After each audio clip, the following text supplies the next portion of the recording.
Halo, selamat pagi anak-anak. Apa kabarnya semua? Semoga kalian selalu dalam keadaan sehat ya.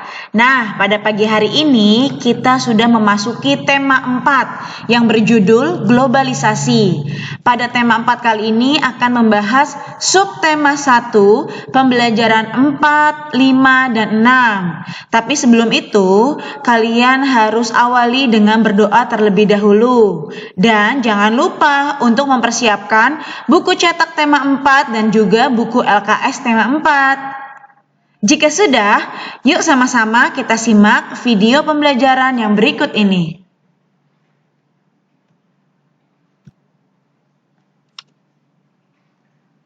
Pelajaran yang pertama adalah IPS, globalisasi. Yang pertama, globalisasi berasal dari kata globe, yang artinya suatu proses yang mendunia. Kedua, globalisasi adalah suatu proses yang menyeluruh atau mendunia, di mana setiap orang tidak terikat oleh negara atau batas-batas wilayah. Jadi, setiap individu dapat terhubung dan saling bertukar informasi dimanapun dan kapanpun, baik itu melalui media elektronik maupun media cetak. Yang ketiga, globalisasi dapat menjadikan suatu negara menjadi lebih kecil dan lebih dekat dengan berbagai negara lainnya karena kemudahan komunikasi, pertukaran informasi, perdagangan, dan transportasi. Yang keempat, jarak saat ini bukan lagi suatu penghalang bagi manusia di seluruh dunia untuk dapat saling berhubungan dan berinteraksi. Kelima, dengan jaringan komunikasi yang semakin maju telah membantu meluasnya pasar perdagangan, dapat mengetahui berita terkini tentang keadaan di seluruh dunia, dan lain-lain. Yang keenam, pengaruh globalisasi dalam bidang pendidikan yaitu sebagai berikut. Yang pertama ada pengaruh positifnya. Yang pertama, sistem belajar mengajar tidak selalu bertatap muka, jadi bisa melalui online. Yang kedua, kemudahan dalam mengakses informasi pendidikan. Kalian bisa mengetahui lewat Google ya, bisa melakukan pendidikan pembelajaran dengan Google Zoom atau Google Form ya dan lain-lain. Selanjutnya yang ketiga, meningkatnya kualitas pendidik atau guru. Jadi guru juga terpacu untuk menambah kompetensinya. Yang keempat, meningkatnya kualitas pendidikan. Yang kelima, dapat melakukan pertukaran pelajar, baik itu antar wilayah maupun antar negara. Yang keenam, mendorong siswa untuk menciptakan karya yang inovatif. Jadi karya yang sudah ada itu dimodifikasi lagi. Itu namanya karya inovatif. Selanjutnya ada pengaruh negatif. Pengaruh negatif dari globalisasi di bidang pendidikan yang pertama, menurunnya kualitas moral siswa karena melihat tayangan kekerasan ataupun tayangan yang tidak mendidik. Yang kedua, tergerusnya kebudayaan lokal. Yang ketiga, munculnya tradisi serba cepat dan instan. Maunya apa-apa cepat, instan ya. Yang keempat, komersialisasi pendidikan. Jadi biaya pendidikan lebih mahal ya. Apapun bisa dijadikan uang di dalam dunia pendidikan. Misalnya les, walaupun lesnya itu tidak bertatap muka secara langsung, baik itu melalui aplikasi Ruang Guru, kalian tahu ya. Nah, itu sudah kemajuan di bidang pendidikan. Kemudian di sini ada sejak 2 Oktober 2009, UNESCO menetapkan batik sebagai warisan budaya asli Indonesia. Pengakuan internasional membuat bangsa Indonesia bangga akan budaya batik dan tetap melestarikan keberadaan batik dengan semakin meluasnya di Nusantara. Selanjutnya di sini ada Pura Agung Santi Buana. Ini berlokasi di Taman Wisata Payri Daiza di kota Brugelet, Belgia. Kenapa dibahas tentang Pura Agung Santi Buati padahal terdapatnya di Belgia? Karena pada Pura Agung Santi Buana ini dilakukan oleh orang-orang Bali yang didatangkan langsung dari Bali, dari Indonesia ya. Yang kedelapan kita lihat ya, kita simak bersama-sama. Orang yang memprakarsai pendirian Pura Agung Santibuana bernama Erik Dom. Alasannya karena beliau memiliki kecintaan yang sangat luar biasa akan Bali. 9. Proses pembuatan pura tersebut dilakukan secara bertahap.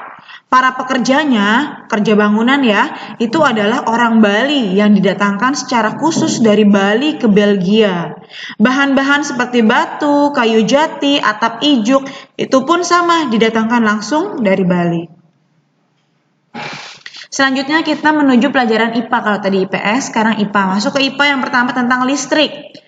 Listrik saat ini menjadi kebutuhan yang sangat vital bagi masyarakat. Karena di zaman sekarang banyak aspek kehidupan yang tergantung pada pasokan listrik. Tanpa pasokan listrik, alat-alat itu tidak akan bisa berfungsi, tidak akan bisa membantu pekerjaan manusia, tidak bisa memudahkan pekerjaan manusia. Yang kedua, listrik disediakan oleh PLN. PLN itu kepanjangan dari Perusahaan Listrik Negara. Tetapi ada kalanya listrik di rumah kita tiba-tiba padam. Penyebab listrik padam dibedakan menjadi dua, yaitu oleh sebab internal dan sebab eksternal. Yang ketiga, pengertian sebab internal adalah adanya gangguan atau permasalahan yang berasal dari instalasi listrik di rumah kita sendiri. Internal, dari dalam rumah kita ya. Contoh pemadaman listrik oleh sebab internal antara lain diantaranya yaitu ya, yang pertama, karena kelebihan daya listrik atau pemakaian listrik yang berlebihan, jadi anjlok, jadi kadang jepret sekringnya, alat pengamannya. Kemudian yang kedua, terjadi korsleting pada instalasi listrik yang ada di rumah kita, ya, konslet. Yang ketiga, terjadi korsleting yang berasal dari peralatan listrik yang kita gunakan, seperti lampu, setrika, TV, dan lain-lain. Pernah tidak kalian atau orang tua kalian ketika akan menyetrika pakaian tiba-tiba listriknya padam atau sekringnya turun ya, korslet. Nah itu ya, karena kelebihan beban dayanya tidak kuat. Misalnya mama kamu di rumah sudah ada rice cooker, kemudian ada kulkas, kemudian sedang mengisi air tanah ya, air jet pump kan pakai listrik. Kemudian ditambah lagi setrika. Nah, itu bisa menyebabkan korsleting listrik atau pemadaman di rumah kamu. Ya, karena kelebihan dayanya. Kemudian contoh sebab internal yang keempat ada karena pemasangan kabelnya kendor dan lain sebagainya. Selanjutnya kita ke sebab eksternal. Pengertian sebab eksternal adalah adanya gangguan yang berasal dari pihak PLN itu sendiri. Contoh pemadaman listrik oleh sebab eksternal diantaranya yaitu yang pertama, pemadaman listrik bergilir, ya. Yang kedua, gangguan kelebihan beban atau daya listrik. Yang ketiga, tegangan listrik yang tinggi. Yang keempat, sambaran petir sehingga merusak kabel-kabelnya ya. Kemudian yang kelima, ada tentang kebocoran listrik. Yang ketujuh, kalian pasti pernah mendengar Michael Faraday ya. Pada pelajaran di tema 3, kita sudah bahas tentang Michael Faraday. Nah, Michael Faraday ini adalah seorang penemu listrik. Ia adalah seorang ilmuwan fisika dan kimia Inggris. Berawal dari penemuan Faraday yang berupa generator, nah ini babak awal industri listrik dimulai. Prinsip dasar pembangkit listrik pada generator adalah menggerakkan sebuah kumparan di daerah medan magnetik atau sebaliknya, sehingga timbul arus listrik induksi. Disinilah muncul kebutuhan tenaga penggerak untuk memutar turbin generator yang dapat menghasilkan energi listrik dalam skala besar. Lanjut setelah IPA kita ke pelajaran SBDP. Yang pertama, beberapa contoh reklame adalah contohnya ya, Ada iklan di majalah, koran, poster, baliho, spanduk, embalase, etiket atau label, pamflet, dan plakat. Nah, pada tema 4, subtema 1, pembelajaran 1-3, kemarin sudah dibahas ya pengertiannya apa itu baliho, spanduk, poster, embalase, dan lain-lain. Nah, di sini di pembelajaran keempat dan sampai 6 itu membahasnya cukup tentang poster saja. Jadi di sini pengertian poster adalah pengumuman atau iklan yang berbentuk gambar dan tulisan yang ditempelkan di dinding, tembok, atau di tempat-tempat umum yang strategis. Yang ketiga, poster juga merupakan suatu ajakan atau himbauan untuk melakukan sesuatu. Yang keempat, tujuan poster. Tujuan poster yaitu untuk mengingatkan kembali dan mengarahkan pembaca ke arah tindakan tertentu sesuai dengan isi poster. Yang kelima, berikut ini merupakan langkah-langkah membuat poster, yaitu yang pertama, menentukan topik dan tujuan pembuatan poster. Kedua, merumuskan pesan atau amanat yang akan disampaikan. Yang ketiga, merumuskan kalimat yang singkat, padat, jelas, dan menarik.